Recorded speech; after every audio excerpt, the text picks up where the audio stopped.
Coucou tout le monde, j'espère que vous allez bien. Aujourd'hui, je vais vous raconter deux threads d'horreur. Un qui est en Europe et un aux États-Unis. Sur ce, n'oublie pas de t'abonner pour ne rater aucune vidéo et de liker pour soutenir la chaîne. Allez, éteins les lumières et prends ton plus gros bol de glace.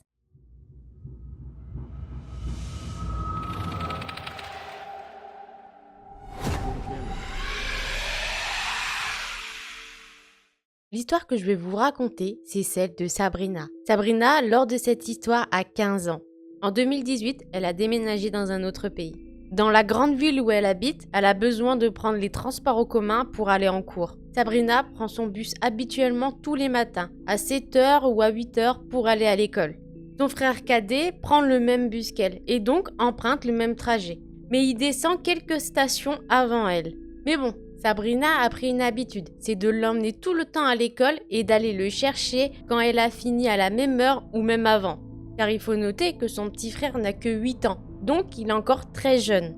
Cette routine a duré pendant 1 an. Et pendant ce temps, Sabrina a commencé à reconnaître des visages des personnes qui prenaient le même bus qu'elle.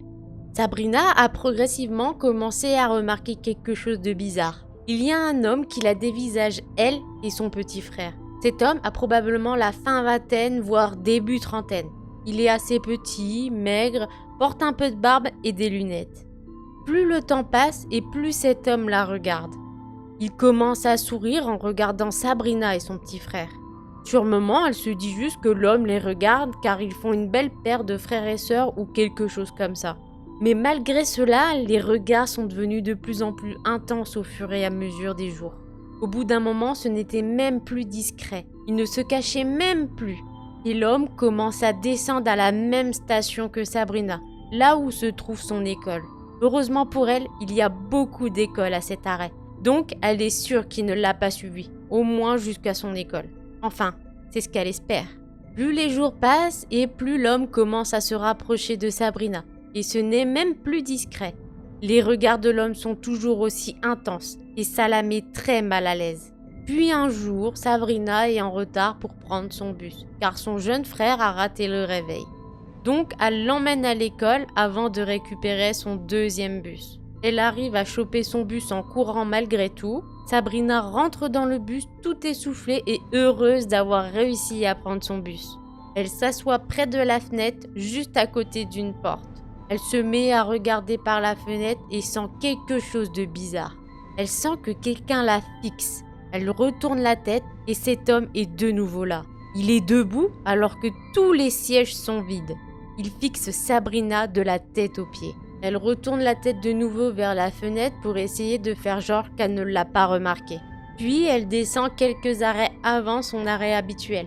Car à cette heure-ci, le bus peut rester coincé dans les bouchons et elle ne veut pas être en retard. Donc, elle descend et commence à marcher et décide de prendre un raccourci pour aller jusqu'à son école. Mais au début, Sabrina n'a pas remarqué que cet homme l'avait suivie. Donc, elle continue de marcher comme si de rien n'était. Par contre, elle sent une présence dans son dos et elle se dit juste que c'est des élèves qui sont en retard comme elle. Bon, dans le doute, elle va quand même regarder mais très discrètement. Elle tourne sa tête lentement et elle peut voir que l'homme marche derrière elle. Ça doit faire environ 100 mètres qu'il la suit. Le type, il n'a pas remarqué qu'elle l'a vu. Donc, il commence à se rapprocher d'elle. Puis d'un coup, ce mec s'est mis à côté d'elle et a commencé à marcher proche d'elle, comme s'ils se connaissaient. L'homme la salue. Sabrina, elle le regarde et décide de s'éloigner comme elle peut tout en gardant le même rythme de marche. L'homme n'en reste pas là et lui demande: Nous nous sommes vus à plusieurs reprises dans le bus, n'est-ce pas? De plus, tu es très jolie. Sabrina lui dit juste: non, désolé, je te connais pas. Le type s'en tape complètement et commence à poser des questions assez effrayantes comme: T'es au lycée, n'est-ce pas? Où est ton petit frère aujourd'hui? Il n'était pas avec toi aujourd'hui dans le bus? C'est ton frère, pas vrai? Sabrina est très troublée. Alors elle a juste prononcé: désolé, je vous connais pas. Puis après, l'homme lui fait: Mais moi non plus, je te connais pas. Tu veux faire connaissance? Elle n'a pas répondu et a continué son chemin. L'homme continue toujours de la suivre, de plus en plus près de son école. Mais quand ce type s'est rendu compte qu'il y avait de plus en plus de monde là où se dirigeait Sabrina, il a pris une rue adjacente et il a disparu. En voyant qu'elle n'est plus suivie, Sabrina a lâché un soupir de soulagement, tellement elle était stressée, mais qu'elle ne s'en était même pas rendue compte. Arrivée devant son lycée, Sabrina en a parlé à des amis, qui lui ont dit que si jamais ça se reproduisait, il faudrait qu'elle les appelle. Puis Sabrina a cessé de le voir dans le bus pendant un certain temps après ça, ce qui l'a fait réfléchir, et elle s'est dit que ce type prenait le bus pour mater des jeunes filles et les suivre. Après que le Covid se soit calmé, Sabrina a recommencé à le voir, mais ne pense pas qu'il l'ait reconnu car elle a complètement changé en 2 ans.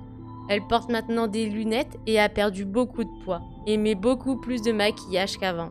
L'homme s'est tenu à côté d'elle et Sabrina a pu remarquer une chose, c'est qu'il continue tout le temps d'observer les petites filles. Et il a maintenant cessé de regarder Sabrina, car de 1, elle est devenue plus grande que lui. Et de 2, elle est maintenant plus âgée. Et elle a remarqué qu'il préférait les petites filles. Et plus précisément, celles qui portaient des shorts. Malheureusement, Sabrina aimerait dénoncer ce pervers. Mais il n'a touché personne. Donc il n'y a aucune preuve de ce qu'elle avance. De plus, les policiers lui diront quoi? L'homme n'a rien fait, il a juste regardé. Elle sait pertinemment que cet homme est un prédateur. Et c'est comme ça que se termine ce premier thread d'horreur. Ce genre de personnes, ça me dégoûte. Perso, je comprends pas. Faudrait peut-être mettre un suivi des personnes comme ça ou au moins les surveiller pour pas qu'ils ne passent à l'acte. Bref, passons à la deuxième histoire.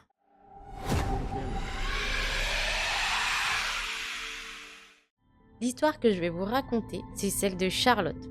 Ce soir-là, Charlotte n'est pas toute seule et elle est avec une amie qui s'appelle Corinne. Ce qu'il faut savoir, c'est que Corinne a une petite sœur de 13 ans qui les accompagne.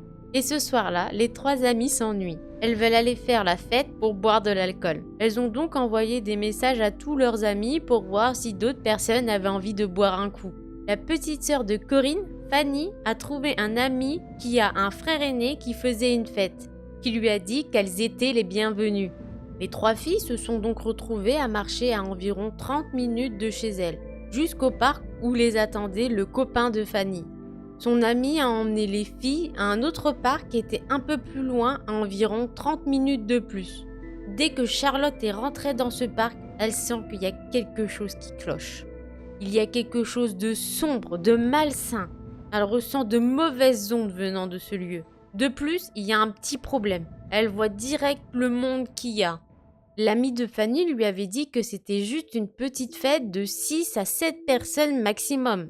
Mais là, ils sont vraiment beaucoup plus que ça. Puis Charlotte, elle regarde à droite, à gauche, mais elle voit aucune femme. Là, Charlotte, elle se dit « je vais me tenir à l'écart et je vais voir ce qui se passe. » Mais avant ça, elle prend son amie Corinne pour lui dire qu'elle trouve bizarre qu'il n'y a aucune fille à cette fête. Là, Corinne lui dit juste qu'il faut faire confiance au frère aîné de l'ami de Fanny et que tout ira bien. Charlotte se dit juste qu'elle est un peu paranoïaque et essaye de se détendre. Le frère aîné arrive et donne immédiatement à Fanny une bouteille d'alcool. Puis il lui dit « Allez, bois ça vite ». Fanny a pris 2 gros verres en moins de 10 minutes et Corinne 1 verre. Charlotte n'a rien pris, mais c'est normal vu qu'elle n'a pas le temps. Elle est au téléphone avec son petit ami. D'un coup, en plein milieu de la conversation téléphonique, Charlotte voit Fanny tanguer fortement de droite à gauche. Les yeux de Fanny ont commencé à se fermer, comme si elle était sur le point de s'évanouir. Donc, Charlotte a crié pour que Corinne rattrape sa sœur avant qu'elle ne tombe. Corinne a ensuite secoué sa sœur qui semblait complètement dans les vapes. Charlotte peut entendre que Fanny essaye de dire quelque chose, comme « Quelque chose ne va pas, je me sens pas bien ». Charlotte met immédiatement fin à son appel et appelle directement sa mère. La mère de Charlotte habite à côté du parc, donc elle lui explique la situation. Et sa mère lui dit ceci. « Écoute-moi bien Charlotte, je ne suis pas à la maison, mais attrape Corinne et Fanny et cours le plus vite possible. » Charlotte essaye d'expliquer à sa mère qu'elle ne peut pas courir car Fanny est pratiquement évanouie et qu'elle tient à peine debout. Sa mère lui dit de la laisser sur place et de courir pour se sauver elle, ce que Charlotte n'a pas fait. Pendant tout ce temps, l'ami de Fanny n'est pas trouvable. Mais le grand frère, lui, est arrivé et leur a demandé comme s'il n'y avait rien. « Au fait, c'est qui est célibataire ?» Charlotte lui a alors crié dessus qu'elles n'ont que 15 ans et que de toute façon, elles vont partir car Fanny ne va pas bien du tout. Le grand frère s'est alors rapproché de Charlotte au niveau de ses fesses puis lui a chuchoté très calmement « Toi, ce soir, je vais te prendre ». Charlotte est restée très calme et a fait semblant de recevoir un appel de son petit ami. Pour une raison qu'elle ignore, ce plan a fonctionné. Le grand frère a reculé. Puis, elle a dit à voix haute pour tous ceux qui l'entourent l'entendent, comme quoi elle sort pour parler avec son petit ami. Charlotte commence à sortir de la fête, mais le grand frère empêche ses amis de la suivre. Elle a donc pris son courage à deux mains et lui a tenu tête. Il lui a dit de laisser ses amis partir ou elle appellerait la police. Puis, le grand frère les a laissés partir. Charlotte et Corinne ont dû traîner Fanny jusqu'à chez elle. Le lendemain, les deux filles qui ont bu ont tellement vomi qu'elles ne comprennent pas ce qui s'est passé. Pourtant, elles n'ont bu que 1 ou 2 verres. C'est donc pas normal de vomir toute la journée. Charlotte, après cette histoire, a eu des nouvelles concernant le grand frère et sait qu'il s'est fait arrêter 2 fois. Une fois pour quelque chose qu'elle ne sait pas et une deuxième fois pour agression. Charlotte suppose que ses amis ont été drogués pour être ensuite abusés. Et c'est ainsi que ce thread d'horreur se finit. Alors une chose, les filles comme les gars, ne buvez jamais au grand jamais quelque chose qu'on vous donne. Surtout si vous ne connaissez pas la personne. Vous ne savez pas ce qu'il y a dedans. Et ça vous évitera beaucoup de galères. Bon, après je trouve ça vachement jeune pour boire à 13 ans, qu'on soit d'accord. Mais bon, le plus gros salaud dans cette histoire, c'est le grand frère qui doit se servir de son petit frère pour ramener des filles à ses soirées pour les droguer et les abuser. Et j'espère pour lui qu'il restera en prison. Sur ce, tu peux t'abonner et liker si la vidéo t'a plu. Moi, je vous dis à la prochaine pour plein d'autres threads d'horreur. Plein de bisous!